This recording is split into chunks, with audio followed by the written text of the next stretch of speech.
I bet you thought all negotiations are about tactics and ploys, and in commercial real estate there's some really bad ones. I'm not suggesting that you use them, but I am suggesting that you know them, so when you see them, you can call them for what they are.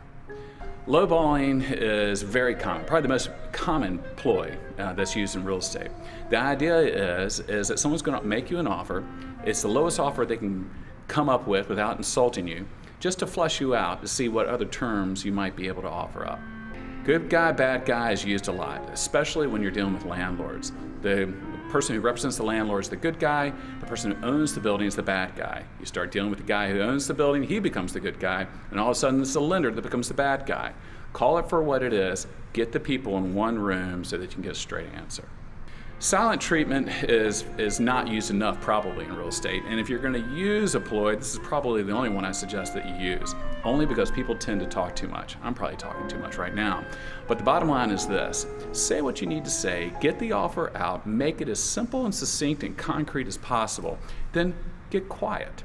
Let them respond and answer your questions. Bluffs. The world of commercial real estate is way too small for bluffs. The guy who bluffs first doesn't make it at the end of the deal. Create honest response by giving people true feedback. That's the way that you get creative solutions and great deals. Splitting down the middle is an interesting ploy because it sounds like it's being really fair. When someone comes back to you and says, look, we're a couple dollars apart, let's come together and split it down the middle.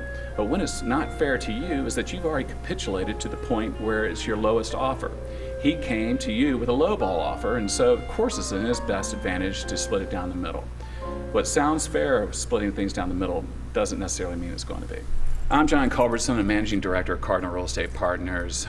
We are a national real estate services firm that does a few things differently. First, we hire differently, and we hire professionals in every aspect of the deal. Secondly, we get paid for our performance. And thirdly, we're very process oriented. We have great deliverables so that our clients can have a lot of confidence in the way that we go about our real estate practice.